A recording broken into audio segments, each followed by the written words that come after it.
The point is that you potentially can go back before a project started to set the OAV, but it depends on the timing in the year. The approval, though, is after we have the public hearing and all of the stuff, so That's right. I know where you're going with this. I think it would be in that envelope a lot. Well, the other thing that happens when in those situations occasionally is that you will have already potentially captured, you will have already potentially had a commitment related to that new improvement, and then you'll put a district in place, and the OAV will go back to before that, but your budget next year will anticipate getting that money back into the general fund. So there's some quirks we just would have to kind of sort through depending on the timing of when a project has been started and assessed, and then when the district gets approved. But it sometimes doesn't pay to get really, fancy with the statute, so it can make it more complicated than is worthwhile. But yeah, so I think the last substantive slide is about the affordable housing TIFs. I think there's been a lot of discussion because a lot of communities feel like they need more affordable housing. The program is really not well set up for small scale affordable housing development. Define small scale versus large scale. So small scale, I'm thinking of a multifamily building of 3 units. This program is set up for 20 something plus units where the developers are gonna avail themselves of the federal low-income housing tax credits, and that program gives you benefits in the award process if you have an affordable housing TIF from the municipality where your project's being developed. So it's really about developers who are big enough that they're going to access those federal programs, and then they're asking for assistance in order to be more competitive in that process. Like HUD? Yeah, so through HUD, some programs, but this is Maine State Housing Authority administers the low-income housing tax credit process, and so it's a very popular program, but there's just far fewer of these because there's so many different types of economic development TIFs that you could do, and there's only so many large-scale affordable housing developers out there.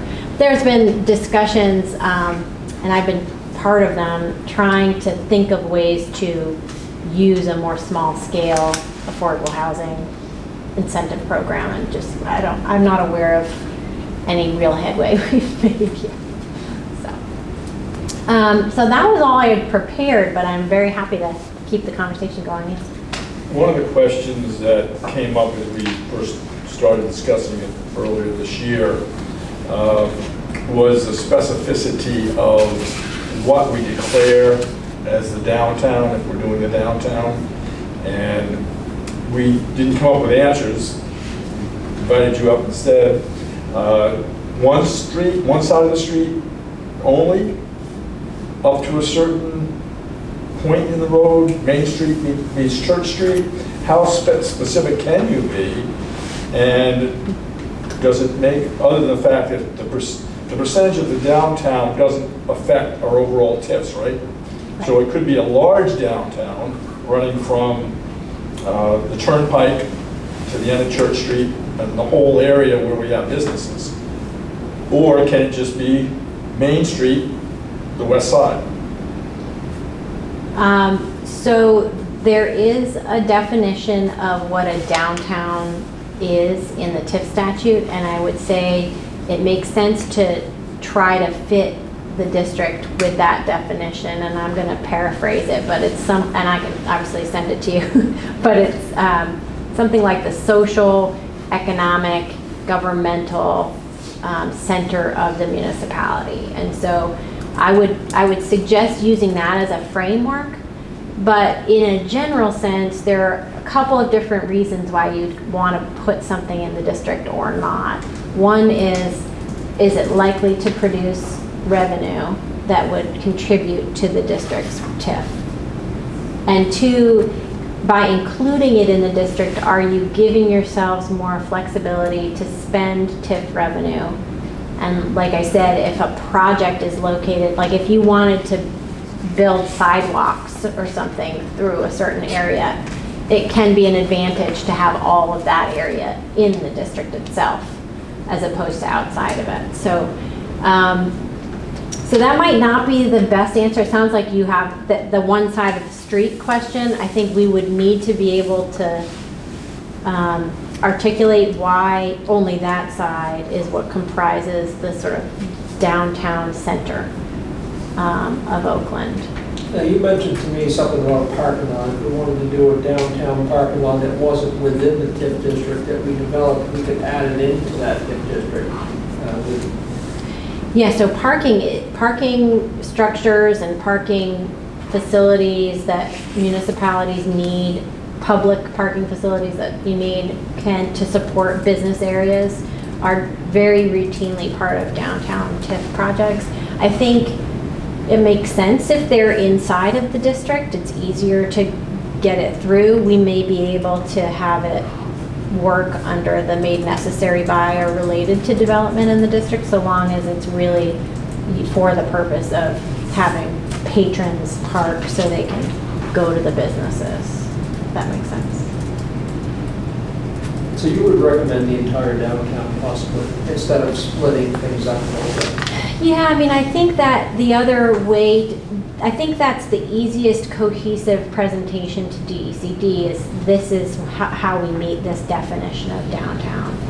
And then if you're concerned that you're capturing too much and that the general fund should see some of that, then you would adjust the percentage capture.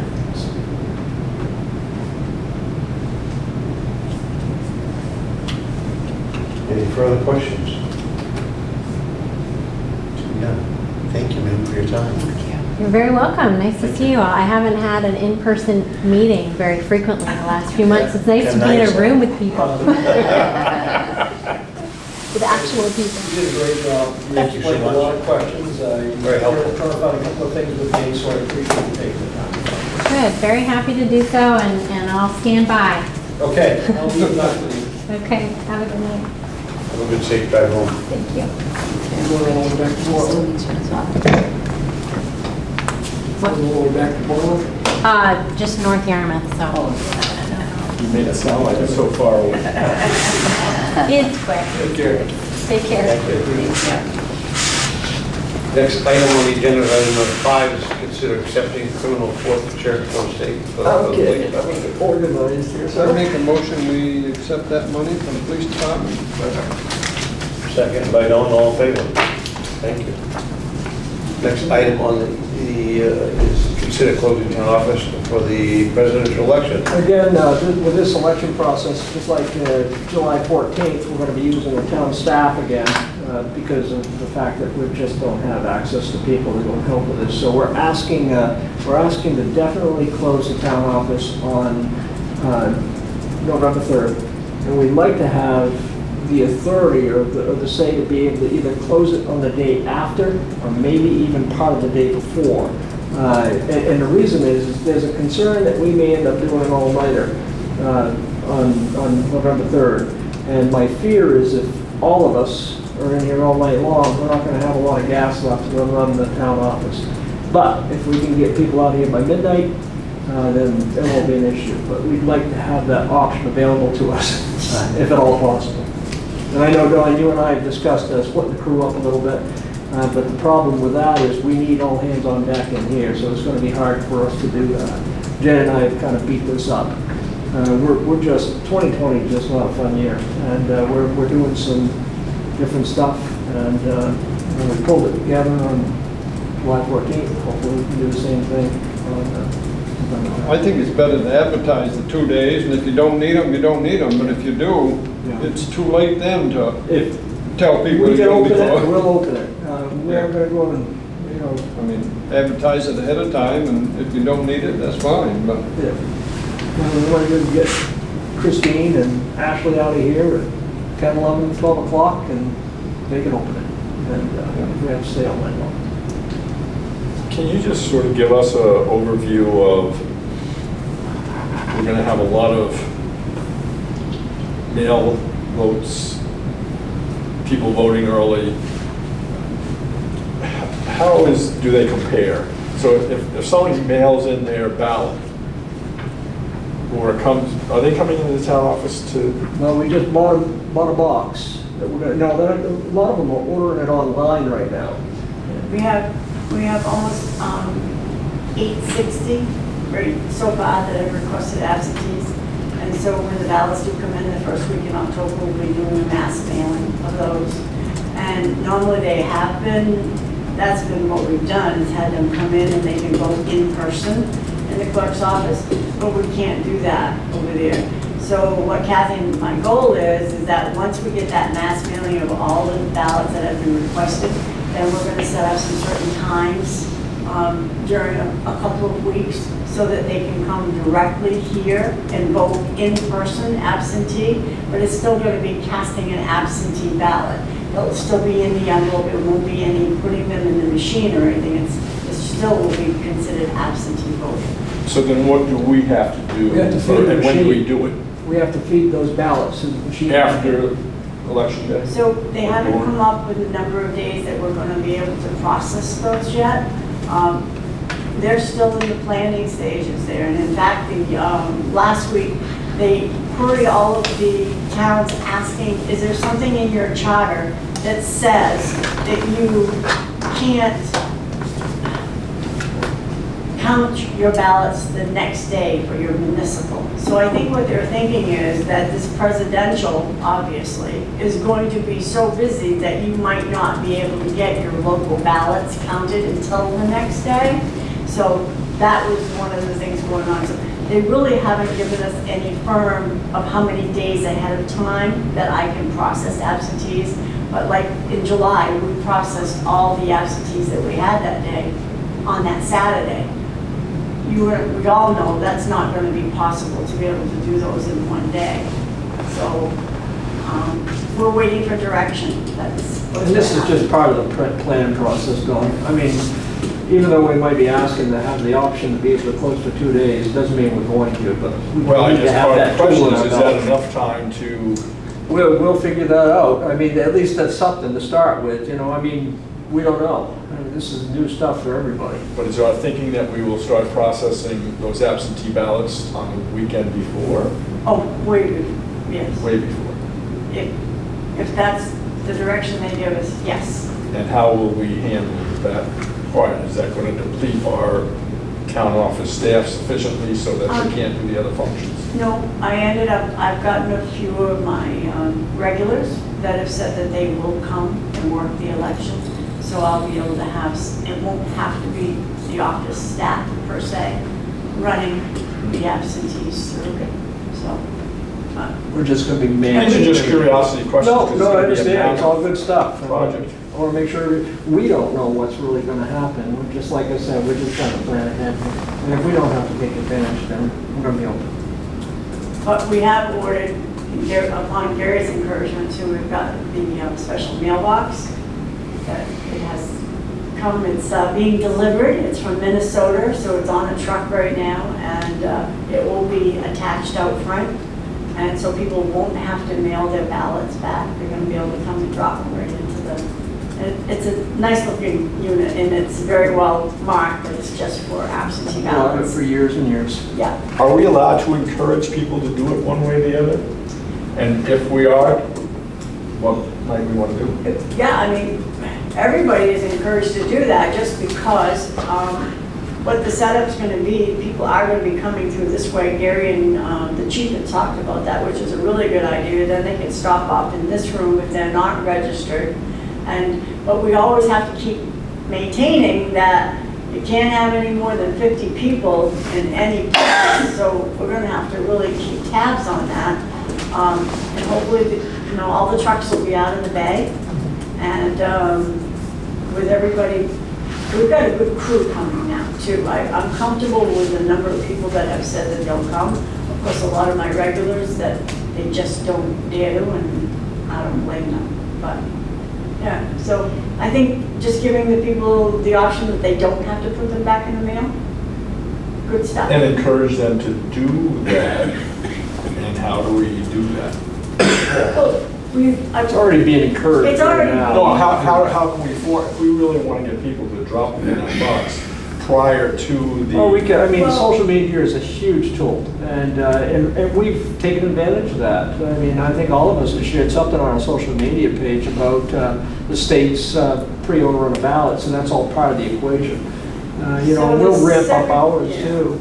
The Secretary of State's office right now is coming up with a cover letter that they want to see in every ballot envelope. So that's going to tell every community the same information, and it's going to have, obviously, it's going to adapt to your town ballot too, but it's going to say all of that. So I think once the people get their ballots, they'll read what's inside, and then it's, you know, it's their decision on how they want to do it. But if we literally, they're planning for 70%, so if I have over 4,000 voters, they're planning on sending 70% of those active voters as absentee ballots. So I think the plan is out there that, and I haven't read lately how many, have you seen that, Mike? How many people have requested absentees? I got a list of absentees the other day that I've gone through. I don't know the number off the top of For the the head. state, yeah, I mean, Yeah, it's. It's way up there. Yeah, so. So if our town clerk encouraged people to vote absentee by dropping their ballot in the new box, but the town opposite, Mr. Levinsky might see if that got in the news. Several times. Well, Problem solved. And you may want to go to all the towns in the service area. But, you know, you gotta understand, even we encourage that, we are gonna have a lot of the hardcores that are gonna wanna come in and vote. No question, And with but the if numbers that's this going to make year. it easier for us, Yeah. then we should do Sure, whatever we can. well,